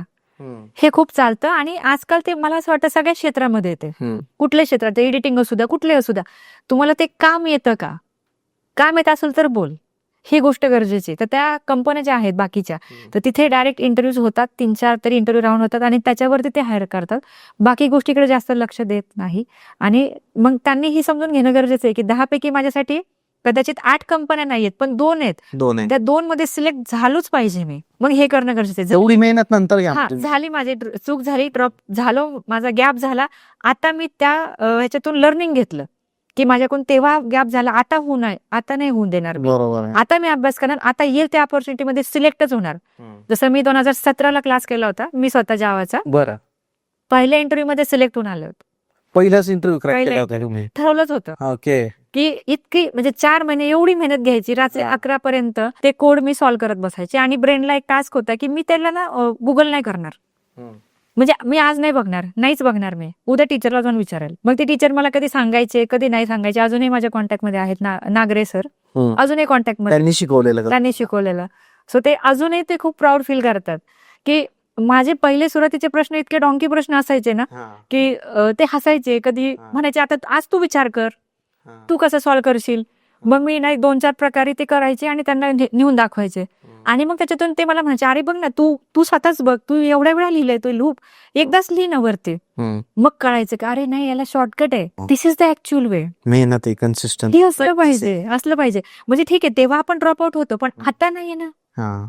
आता जर म्हणलं स्किल जर अक्वायर केले आणि जर तुम्हाला एक जरी चान्स मिळाला, तर तुम्ही क्राऊड पासून स्टँड आउट होताय ना, डिफरन्शिएट होताय. आणि तशा कंपन्या खूप आहेत की ज्या स्किलकडे बघतात. सगळ्याच कंपन्यांचा क्रायटेरिया नसतो सर, तसं तसं नसतं. तुम्ही तुमच्याकडे स्किल आहे तर तुम्हाला जॉब मिळणारच आहे. मिळणारच आहे. बेरोजगारांना काय सांगाल तुम्ही, ज्यांना जॉबच नाही आता, तर इन्स्टंटली म्हणजे पुढच्या 15 दिवसात त्यांनी काय करावं? पॉडकास्ट पाहिल्यावर त्यांनी पहिलं पाऊल काय घ्यावं? पहिलं तर कारण मॅम त्यांना माहित नाहीये की मी जावा करू, की मी डेटा सायन्स करू, की मी काय करू. त्या मुलांना पायथॉन करू माहित नाहीये. तुम्ही त्या मुलांना काय सांगाल? ऍडवाइस घेतलं पाहिजे, काउन्सिलरशी बोललं पाहिजे, कारण ते गरजेचं आहे. आता असं झालं ना सर, की अमुक एक सक्सेसफुल आहे, त्यांनी ते केलं म्हणून मला ते करायचं. ते करायचंय, बरोबर. त्यापेक्षा मग तो सक्सेसफुल का आहे, की त्याच्या मेहनतीमुळे आहे किंवा त्याच्या स्किलमुळे आहे, इकडं फोकस करणं फार गरजेचं आहे. कारण बऱ्याच वेळा कसं होतं, आपण त्याचा फक्त पैसाच बघतो, बरोबर. त्याचे एफर्ट नाही बघत, की त्याने काय एफर्ट टाकले किंवा त्याला काय बेस्ट येत होतं, किंवा त्यापेक्षाही महत्वाची गोष्ट की त्याला अकॅडमिक मध्ये किती मार्क होते. जर त्याला खरंच खूप चांगले मार्क्स होते तर त्यामुळे त्याला ते मिळते, पण मला कदाचित तेवढे नाहीये, तर मला सल्लागाराची गरज आहे. आज कसं आहे, आपलं जर घरात इमर्जन्सी घडली, आपल्याला ऑपरेशन करायची गरज पडली, तर आपण नॉर्मल डॉक्टरचं नाही ऐकत. बरोबर. आपण ते रिपोर्ट ना 4 मोठ्या डॉक्टरांना दाखवतो, कारण रिस्क मोठी आहे. हो. आपण एका हॉस्पिटलवरती अवलंबून राहत नाही का, कारण आपल्याला एज्युकेशनवरती आजही तेवढाच ट्रस्ट आहे. त्यामुळे मला असं म्हणायचं की जे एज्युकेशन काउन्सिलर आहेत, जे आमच्या टीम मध्ये अवेलेबल, तुम्ही त्यांचा सल्ला घ्या, माझ्याशी बोला, कारण हे तुमचं 25-30 वर्षांचं करिअर आहे, त्याच्यावर तुमची इमारत उभी राहणार आहे. बरोबर आहे. ती जर करेक्ट ट्रॅकने सुरू झाली तर तुम्हाला खूप अर्निंग मिळणार आहे. कारण की बऱ्याच मुलांना माहितच नाही, त्यांना असं वाटतं हा लो लेवल जॉब आहे, हा असा आहे तो तसा आहे. मी म्हणते जॉबला नावं ठेवण्यापेक्षा स्वतः किती कॅपेबल बनावं, इकडे फोकस केला पाहिजे, तेव्हा कुठं जॉब तो पैसा देईल तुम्हाला. देणार आहे. आज मी एंट्री घेताना माझी किंमत 10 रुपये, हो, पण मग 100 रुपये कशी करायची ते फक्त माझ्याच हातात. तुमच्यावरच डिपेंड आहे. बरोबर. कोणी 100 रुपये दुसऱ्याला देतीच आहे ना, शेजाऱ्याला देतीच आहे का, कारण त्याची व्हॅल्यू तेवढी आहे. आज जर माझी व्हॅल्यू तेवढी नाही तर मला ती बनवायला पाहिजे. कंपनीच्या बजेटने असा विषय नाहीये, कंपनी सगळ्यांना देते, म्हणून तर सिनियर ज्युनियर ही हायरार्की असते. पण मग आज जर मला ते येतच नाही तर मग मी पहिलं ते शिकलंच पाहिजे. मी बेरोजगार आहे असं म्हणून स्वतःला कोसत बसण्यापेक्षा मला जॉब कसा मिळेल यावरती आपण मार्ग काढण्यावरती फोकस केला पाहिजे, की त्याच्यासमोर 10 रस्ते ओपन होतील की मी ह्या पद्धतीने जॉब मिळू. हे करणं गरजेचं आहे. माझं होत नाही म्हणून नाही होण्याचे 10 कारण शोधण्यापेक्षा होण्याचे 2च कारण शोधा आणि होईल असं. हो, 100% 100% job मिळेल. मुलांचं आहे ना, एक घरी अटॅचमेंट खूप असतं. जसं तुम्ही बोलला की क्लास लावतात आणि मध्येच 8 दिवस गायब होऊन जातात. हो. दिवाळी, दसरा, गणपती, आपण मागच्या वेळेस पण हा मुद्दा घेतला होता. बरोबर. याच्यामुळे डिटॅचमेंट असणं खूप गरजेचं आहे. म्हणजे तुम्ही घरापासून थोडं डिटॅच असणं गरजेचं आहे. घरच्यांनी पण त्यांना कंटिन्यू कॉल करून हा प्रॉब्लेम झालाय किंवा हे असा फंक्शन आहे, याचं लग्न, त्याचा साखरपुडा, हे करणं सगळ्यात चुकीचं आहे. बरोबर. सुरुवातीचे जॉब लागल्यावर पण 5 वर्ष तुम्ही जरा या गोष्टींकडे दुर्लक्ष केलं पाहिजे. आणि क्लास करताना तर 100% अटेंडन्स पाहिजे असं मला वाटतं. तुम्हाला काही असे अनुभव आहे का मॅम? आय थिंक एक रील पण मी तुमची पाहिली होती की एका मुलीला खूप चांगला जॉब लागला, बट जॉईनिंग ज्या दिवशी होती ती बोलली की मी नाही थांबत, मला घरी जायचंय. हो सर, कारण तिला गणपती बुडूनच यायचं होतं. आणि सर याच्यामध्ये घरच्यांचाही खूप मोठा रोल आहे, कारण ते खूप वेळ देतात, इन्व्हेस्टमेंट करतात, पण माझ्या बाबाशिवाय हेच नाही होणार असं नाही ना केलं पाहिजे. म्हणजे मी तुम्हाला एक एक्झाम्पल देईल सर. माझ्या घरात माझ्या बहिणीचं लग्न होतं 2 नंबरच्या. लग्नाच्या आदल्या दिवशी फोन आलेला मला, कारण त्यांना असं वाटलं की इंजिनिअरिंग आहे आणि हिचा वेळ नाही गेला पाहिजे. सो लग्नाच्या आदल्या दिवशी फोन, म्हणजे साखरपुड्याला पण नाही, जमवायला पण नाही, बघायला तर नाही. सख्या बहिणीचं लग्न. सख्या बहिणीचं लग्न होतं. सो त्यांनी खूप लांब ठेवलं गोष्टींपासून, की नाही काहीही झालं की ती इमर्जन्सी आहे, आम्हाला बाकीचे भाऊ बहीण आहे, बाकीचे लोक आहे, आम्ही बघतो. हा माइंडसेट असणं गरजेचं आहे. तो माइंडसेट पाहिजे, करिअर ओरिएंटेड बनले पाहिजे लोक. म्हणून डिफरन्शिएटिंग फॅक्टर आहे घरात. म्हणजे आपण स्वतःच नाही, पण घरच्यांनी ते सपोर्ट करणं गरजेचं आहे, की तू कर, तुझं करिअर कर, हे गरजेचं आहे. तो स्कोप दिला पाहिजे, ती हे केलं. किंवा कोणी रिकामटेकडे घरी जरी आलं, जाऊन तुझा जॉब कर, तू घरी काय आहेस, हे आई वडिलांचं सांगणं काम आहे. आई वडिलांनाच ते सगळं हवं असेल तर काहीच होणार नाही. तो मुलगा पुढे 2 वर्षी तसाच बेरोजगार फिरेल मार्केटमध्ये. आणि आता असं झालं ना सर, की एक दुधारी तलवारी सारखं झालंय, की नाही का थोडंसं बोललं तरी मुलं आत्महत्या करतात. मी म्हणत दमच नाही त्यांच्यात, हो, दमच नाही. जर लय दम आहे ना तर मग करून कष्ट कर ना, तू अभ्यास कर. ज्यांच्या स्वतःच कष्ट घ्यायचं दम नाही तर तेच ह्या गोष्टी करणार ना. त्यामुळे एवढी घाबरायची काय आवश्यकता. त्यासाठी सायकोलॉजिस्ट आहेत मार्केटमध्ये, मेंटल सायकोलॉजिस्ट आहे, करिअर काउन्सिलर आहेत, यांच्याशी संपर्क साधा, यांच्याशी बोला. पण आज तुमच्या मुलांनी डिप्रेशन मध्ये जाऊन बोलणंच बंद केलंय, ह्या चुकीच्या गोष्टी आहेत. तर माझ्याकडे एक पॅरेंट आले होते आणि त्यांचा मुलगा डिप्रेशन मध्ये गेला. म्हणजे UK मध्ये डिग्री करवली आहे आणि अजून एक कुठली तरी बेस्ट कंट्री बघा जिथे लोकांचं फार स्वप्न असतं, तिथे जाऊन 3 मंथ जॉबही शोधला, तरी जॉबचं काम नाही. दुबईला. आणि नंतर डिप्रेशन मध्ये गेला. मग त्या पॅरेंटने लडाखला ट्रिपला पाठवलं. ओके. की माझा मुलगा रिफ्रेश होऊन येईल. बरं. आणि ट्रिपला कोणासोबत पाठवलं की जे जे त्याचे फ्रेंड्स आहेत, जे आयुष्यात सक्सेसफुल आहेत, जॉब करताय. जे सगळे सेटल्ड आहेत, त्याच्यासोबत ट्रिपला पाठवलं. ओके. आणि तो अजून डिप्रेशन मध्ये गेला. आणि तेव्हा आमच्याकडे आले होते की मुलगा क्लासलाच येत नाही. तर मग मॅम तुम्ही समजावून सांगा. मी म्हटलं कसं आहे ना, तुम्ही सर्कलच असं दिले की जे सक्सेसफुल आहे. मग तुमचा मुलगा हा 10 वेळा विचार करणार ना की आज माझ्याकडे जॉब नाही. मग तुम्ही असं का केलं? डिप्रेस होतोय तो. डिप्रेस होतोय ना तो. त्यामुळे थोडंसं हे समजून घेणं गरजेचं आहे की जोपर्यंत आपला मुलगा कॅपेबल नाहीये ना, तर तो कॅपेबल कसा बनेल याकडे फोकस केला पाहिजे. त्याचा फ्रेंड बनून राहिलं पाहिजे. बरोबर आहे. वडिलांनी, स्पेसिफिकली वडिलांनी सतत कोसत नाही राहिलं पाहिजे. कारण खूप मुलांना असं कोसलं जातं की तुझं काय होत नाही. तो रोज तेच ऐकतो. आता समजा एखाद्याला आपण रोज असं म्हटलो की तू वेड आहे, एक दिवस त्याला वाटायला लागतं की मी खरंच वेड आहे. हे खूप तुम्ही आपल्या पॅरेंट्सच्या नसवर बोट ठेवलंय ना. कारण हे घडतंय सर, हे घडतंय आणि हे चुकीचं घडतंय. कारण वेळ लागतो सर, एखाद्याला करिअरमध्ये सक्सेसफुल व्हायला वेळ लागतो. जसं नशीब पण आहे ना मॅम, थोडं लकचा पण फॅक्टर असतो. थोडासा वेळ दिला पाहिजे सर. अगदीच त्यांना फार अगदी हे करून. आणि जर तुमच्या मुलाचा टाईप सिन्सिअर आहे तर होईल, आज न उद्या होईल. पण त्या आनंदाने त्या गोष्टी म्हणजे जेवणाच्या टेबलवरती रोज ह्याच्या चर्चा होत असेल जॉबच्या, तर कसं होणार आहे? बरोबर. असं नाही केलं पाहिजे. आणि यामुळे खूप इम्पॅक्ट होतोय मुलांवरती. बरोबर. सो थोडक्यात पालकांनी थोडं ओळखून असलं पाहिजे की नाही माझ्या मुलाचा टाईप थोडा सिरियस आहे ना, तर त्याला थोडक्यात त्या लेवलने हँडल केलं गेलं पाहिजे. थोडंसं काउन्सिलर म्हणा, सायकोलॉजिस्ट म्हणा, यांचा सल्ला घेणं गरजेचं आहे. कारण हे आता सध्या खूप घडतंय. पण ज्या ठिकाणी तुमचा मुलगाच वात्रट आहे त्या ठिकाणी थोडंसं त्याला तुम्ही कंट्रोलमध्ये ठेवणं गरजेचं आहे. त्याचे एक्झाम्पल खूप सारे आहेत. पण मग तेच आहे की त्या वेळेत जर असेल तर त्याला बेस्ट आहेत. म्हणजे त्या मुलाच्या नंतर पुढे लग्न असेल, सेट होणं असेल, सगळ्या गोष्टी एकदम सुरळीत होतात. पण थोडंसं स्ट्रिक्टनेस पण असलं पाहिजे. गरज असेल तिथे, नको तिथे नाही. ऍक्च्युली हे जे तुम्ही सांगितलं ना, मुलांना काय होतं ना, टॉर्चर नाही करत. बट जर समजा तो मुलगा आहे, त्याने त्याचा एखादा मावस भाऊ आहे, आत्ते भाऊ आहे, मामाचा मुलगा आहे किंवा मित्र आहे, यांना जॉब लागून गेला लवकर, एज जर समजा सेम टाईपचं एज असेल, एकाला जॉब लागून गेला किंवा 2 मित्रांना किंवा 2 भावांना जॉब लागला आणि याला नाही लागला, यावेळेस त्याचे जे पॅरेंट्स आहेत त्याच्यावर इतकं प्रेशर आणतात. त्याने जो कोर्स केलाय, त्याने जर सीडॅक केले, तूही तेच कर. त्याने जर समजा काहीतरी PLM केलंय, तू पण तेच कर. त्याला खूप प्रेशराईज केलं जातं. मग त्या मुलाला आहे ना कुठेतरी स्वतःला कमतरता भासायला, तो त्याला असं वाटतं कधी पण काय ना, तुम्ही तुमच्या मुलांना जर कुणासोबत कम्पेअर केलं आणि समजा एक वरवर गेलेला आहे थोडासा, त्यावेळेस तो मुलगा अजून खचतो. बरोबर. कंपॅरिझन ही मुलांमध्ये नकोच असली पाहिजे.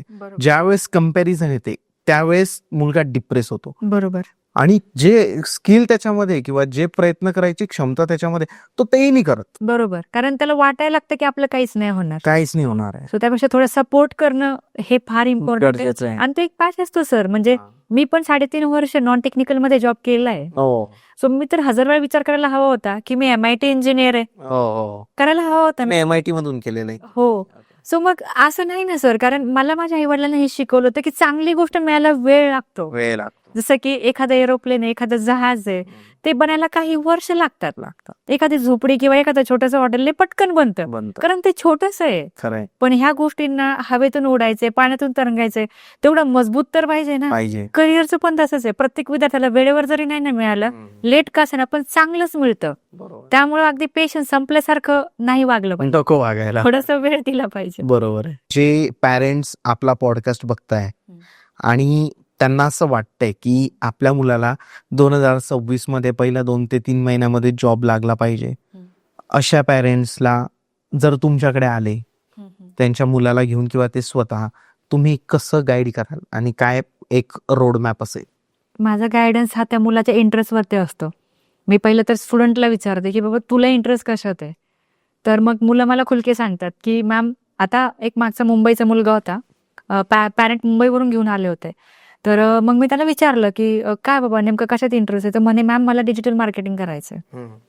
मी कम्प्युटर सायन्स जरी केलं तरी मला कोडिंगचा C पण येत नाही मॅम, पण मला ही फील्ड फार इंटरेस्टिंग वाटते. म्हटलं तू तेच कर मग. सो हे गरजेचं आहे. तो मुलगाही हॅपी आणि पॅरेंट पण हॅपी. नाहीतर विनाकारण त्याला प्रेशर करून काहीच उपयोग नाही. काही मुलं म्हणतात की मला डेटा सायन्स मध्ये फार इंटरेस्ट आहे, मग त्याला हे एक्सप्लेन केलं जातं त्याचा इंटरेस्ट, त्याला हेही सांगितलं जातं की थोडासा अभ्यास करावा लागेल.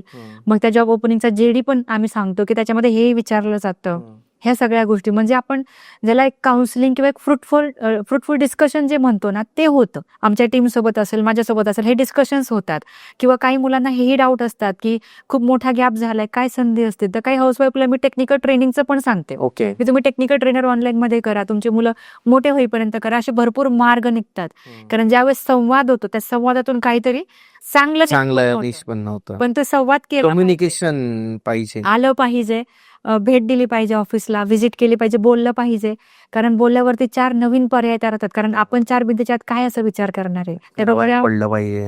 म्हणजे चांगला सल्ला मिळवण्यासाठी हा, थोडक्यात आपणही एक विद्यार्थी म्हणून थोडंसं बोललं बोललं पाहिजे, पाहिजे. खरे प्रॉब्लेम सांगितले पाहिजेत. हा, कारण त्याशिवाय आम्हाला मार्ग दाखवता नाही येत. बरोबर आहे. किंवा काही काहींना अर्जन्सी असते की नाही आत्ताच पाहिजे जॉब, किंवा काहींचं असं असतं की सगळं सोडून देतो ना आयटीतच येतो. मग आम्ही त्यांना नाही, ते करता करा, जॉब करता करा, ते सोडू नका. अशी या नंबर ऑफ गोष्टी डिस्कस होतात. बरोबर. सो माझं रिकमेंडेशन तेच आहे की तुम्ही एकटे न येता तुमच्या मुलाला घेऊन या, मुलीला घेऊन या क्लासेसला. आपण चर्चा करूयात. त्यांचे काय ड्रीम्स आहेत त्यांच्यावर लादतोय असं नाही झालं पाहिजे. बरोबर. आयटी मध्ये खूप भारी पॅकेजेस आहेत म्हणून बाबा तू आयटीच कर, यापेक्षा आयटी मध्ये या नंबर ऑफ रोल आहेत जे मुलं एन्जॉय करू शकतात आणि पॅकेजही मिळू शकतात. मिळू शकतं. तर असे काही फ्रुटफुल डिस्कशन होण्यासाठी व्हिजिट केली पाहिजे आणि चर्चा केली पाहिजे. मॅम तुमचं मनापासून धन्यवाद. तुम्ही जी ही माहिती दिली पॉडकास्टमध्ये, आपले जे ऑडियन्स आहे तर त्यांच्या मुलांना जॉबला लावायला ही खूप कामात येईल आणि तेही त्यासाठी प्रयत्न करतील.